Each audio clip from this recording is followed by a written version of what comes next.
Early religions. Babylon. Blood.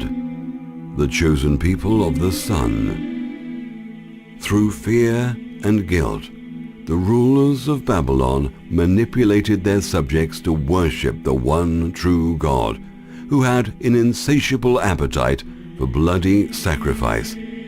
Later on in Egypt, the Hebrew people who were Egyptians were fabricated to assume the role of the chosen people and were used and abused, as they used and abused other nations, to establish this chosen people propaganda. The predecessors of ancient Babylon, Egypt, and the Israelite nation was the Kabbalistic knowledge of the elite Kabbal mindset, which knew firsthand how to manipulate matter, one molecule at a time. The paradise state had never experienced the illusion, disconnecting them from the all-knowing state of wisdom. This elite mindset knew this, and being not at all concerned with the matter of lying, conjured forth the systems needed to perpetuate this deception. The magicians who received this knowledge and appeared as wise men would eventually, many centuries later, become known as the Hebrews. These Hebrews were the Egyptians of centuries past and ultimately became known as the Israelites. These future Israelites formed a portion of humanity who would be used and manipulated and abused beyond belief by their leader rulers. In turn, the Hebrew nation was used to shed blood and destruction, all in the name of God. Being that the masses of humanity have been imprisoned in a total hypnotic trance state, they would still continue to worship the God of the Jews in spite of this massive bloodletting. Even today, many Jewish people still practice Kabbalism as part of their faith. However, it's not only in Judaism that one sees the Kabbalistic principles applied. Kabbalism is sun god or light worship. Christianity is also Kabbalism, as is Islam and every form of religion in the world, including atheism. Different names, rituals, and holy days have been applied, but the worship of a supreme being, the light, is the ultimate dogma. That supreme being is the light-bringer, Luciferian egregore, the conjuring group creator, who in turn are the Kabbalistic group of thinking entities. Archaeologists experts have found no evidence of Hebrew Jews ever living as slaves in Egypt or of their exodus out of Egypt. The Old Testament carefully covered links between the Pharaoh's characters and the Bible characters. They mixed historical facts with myths and legends. The Abraham character was based on Amenemhet, the Egyptian pharaoh. The Hebrews were not a race of people as once thought. They were a symmetric and Asiatic class of foreign workers who migrated into Egypt from neighboring lands to find work as craftsmen and builders. As their population exceeded over hundreds of years, they contributed to Egyptian technology, worship Egyptian gods, and intermarry into Egyptian nobility. They worshipped Egyptian gods and violated Hebrew laws to keep the secret even from their fellow Hebrews. They secretly ruled Egypt. So, why did the Hebrew authors of the Bible mix facts with fairy tale myths in the Bible? So they can hide the fact that the ancient Egyptians and Hebrews shared the same royal bloodlines. The Egyptian people forced the Hebrew Hyksos kings out of Egypt. The only way the Hebrews could still rule Egypt was to hide their Hebrew identity from the Egyptian people by changing their names to Egyptian names and intermarrying into royalty.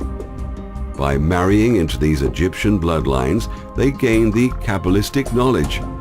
The descendants of these Hebrew bloodlines through the millennium have left oceans of blood through wars, sacrifice, murder, and their trademark of lying, cheating, and stealing. They have colonized and enslaved the world till this very day, as we will see later. Here, we see a modern CEO receiving the silver papal olive branch as a sign of success and professional matriculation. The olive does not, however, represent peace. It is a Judaic symbol representing the Davids or Atonists, the original pharaonic Judites. Even the Pope is a Judite, even though he belongs to the Roman Catholic religion, whilst the Queen of England is also a Judite, even though she belongs to the Protestant religion. The Opposames know just how the game is played. Remember, these bloodlines have many masks. They wear the masks of Jews, Islamic, and many other masks to fill their agenda. They control Zionism, the Vatican, and everything you could possibly think of. They own it or manipulate it in some way or another. Are you still wondering who controls the US and the world to this very day? Check the eagle on the American $1 note. Notice the 13 olive leaves and 13 red berries.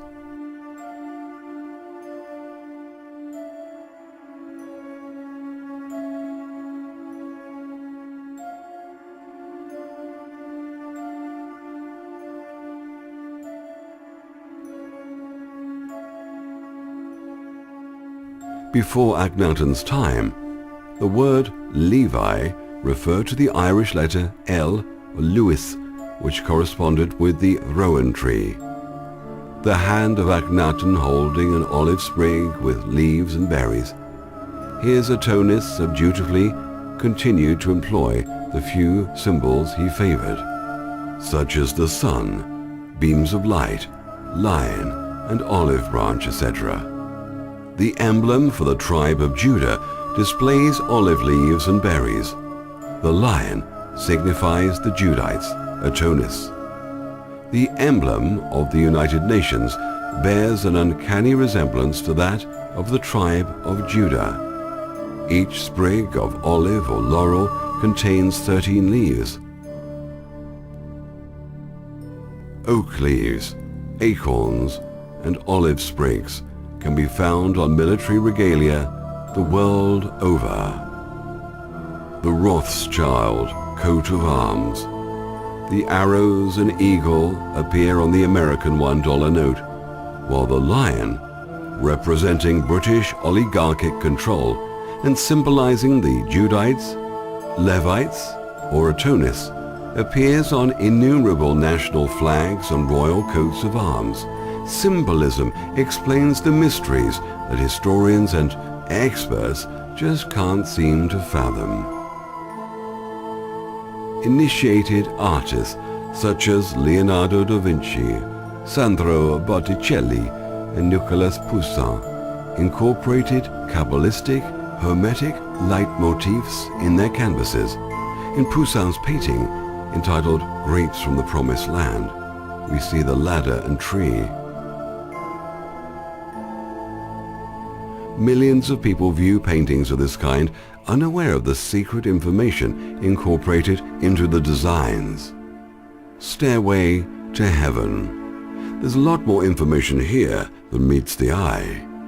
Freemasonry, the oldest secret society in the world, has its roots in the Old World over 6,000 years BC.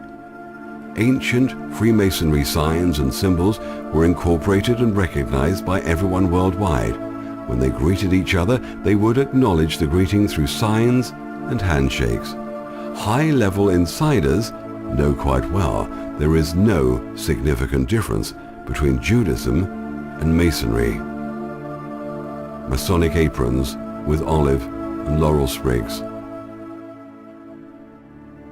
The Merovingians who established the Vatican, Cistercian Order, and Knights Templar date back to the so-called Dragon Court or Brotherhood of the Snake that had its headquarters in Egypt, but which originated in pre-Diluvian times. As the centuries slid by, Kabbalism was employed by many other groups. Eventually it was passed into the hands of the Christian Roman Catholic Church and the Society of Jesuits. The remaining books of the Old Testament are actually books of alchemy or ancient chemistry, further veiled in allegories. The very famous Song of Solomon is actually the alchemical process.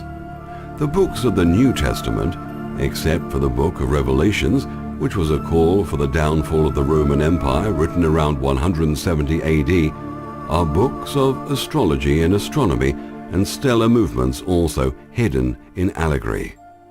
If one joins an organization such as the Freemasons and goes high enough up the chain, he or she will learn how to read the allegories and see what information the ancients were hiding in those allegories, and also see how accurate that information is compared alongside modern-day chemistry and astronomy.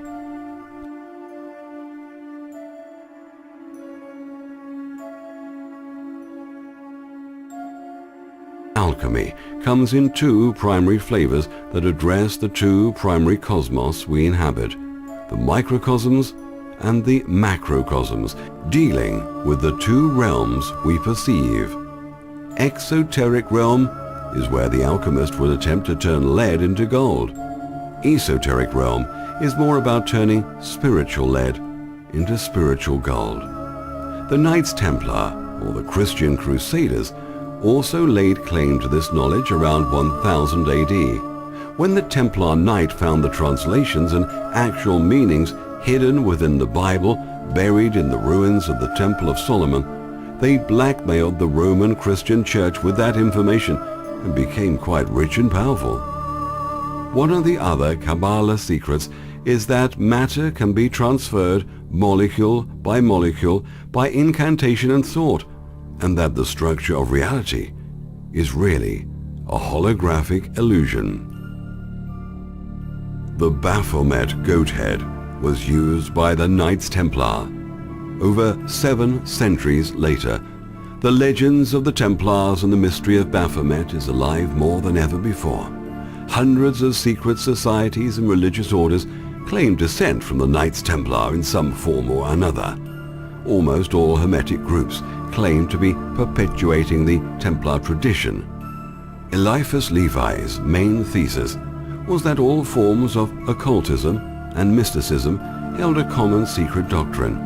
Ritual magic, he said, utilized the existence of what he called the astral light, defined as a natural and divine agent, at once corporeal and spiritual, a universal plastic mediator, a common receptacle for vibrations of movement and images of form, a fluid and a force which may be called, in a sense at least, the imagination of nature. It was this agent which reflected the magician's will expressed during a ritual and actualized it into existence. He illustrated this concept with a hieroglyphic form, which he called a Baphomet, claiming this was the spiritual principle secretly revered by the Templars. Levi used this picture as the frontispiece for a number of his books. Levi's image of Baphomet is virtually synonymous in the common mind of the uninitiated with the image of Satan enthroned in hell. That's only because the most modern depictions of the devil are based on the card of the same name in the popular Rider-Waite tarot deck, and this card is itself based on Levi's depiction of Baphomet. Levi repeatedly stated that Baphomet was not the same as the devil, however. Rather, it was a symbol of a transcendental power beyond good and evil, man and beast. The Baphomet goat head represents wisdom through thought. Most Gnostics, the Ophites, believed that the physical universe was a prison created by a demon named Ialdabaoth. Both comes from Bythos or Bihat and means chaos or the deep. It is connected to our modern words like bath and baptize. Chaos was called the abyss or the primeval waters, and was analogous to the first matter that the alchemists believed creation came from the king of the jinn or demons, who is worshipped as the true God by the Yazidi sect in Iraq till this very day. The word Azazel is reminiscent of the word Azoth. This was a personification of the alchemical Al-Kahest, also called the universal agent, the philosopher's stone, the quintessence or the fifth element. This was the original substance from which they said the whole universe was formed. The alchemists believed that it was to be found within the prima materia or first matter. It was believed that this substance could be used to transform any one thing into another. The Knights Templar invented the banking and checking system in the late Middle Ages. Instead of trading with gold and silver coins, they mainly traded in coded chits, paper that represented a promise to pay and the right for the recipient to collect their payment in gold or silver coin at the bank branch of their choice. Later, this developed into fractional reserve lending. The Jewish-Christian connection then enjoyed the creation of Islam in the early 7th century AD. This brought together the three major players, collectively known as the children of Abraham, or the children of human sacrifice, who form approximately half of the world's population. The worship of Amen-Ra was hidden within royal power circles and secret societies to this very day. Christians and Muslims unknowingly end their praise in Amen, which is Amen-Ra, sun worshipping. When you read the words holy prophets, know that this refers to whole prophets, monetary profits. This is simply more reference to the muddy tree. This is how the Luciferian egregore group thinks. Sound and shape association is everything. These genetics were passed along from generation to generation. If this interbreeding remains constant, so it is with the Luciferian-minded thinkers. They have this Kabbalism knowledge of how to control energy and how to manipulate light.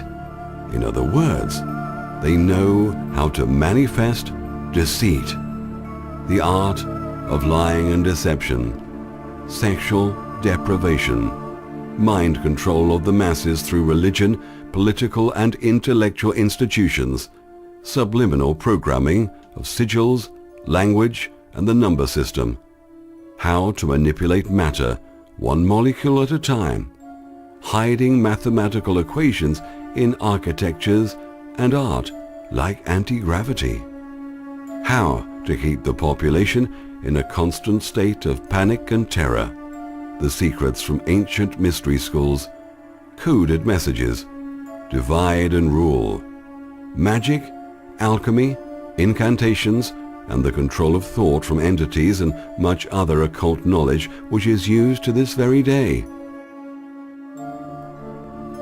Israel has no historic claim on her mythical Davidic kingdom, and the cold, hard science of archaeology proves it. Gospel. Go spell means go spell. In other words, go, put the word in the spell, or the trance state through religion and science, the rebirth of thinking. How well we know what a profitable superstition this fable of Christ has been for us. A quote from Pope Leo X, 1513 to 1529, the truth of the liars. Realize that it is the Luciferian master hypnotist just screwing with our minds, playing the good God and the wicked devil, and playing it very mercilessly. Solomon's temple was said to be built by demonic entities and was the temple for sexual orgies, satanic sacrifices of women, children, and animals, the worship of idols. The biblical Ark of the Covenant was stored inside Solomon's temple with 4 gold rings built into the 4 sides, representing the 4 corners of the globe, where the biblical Abraham disciples would rule.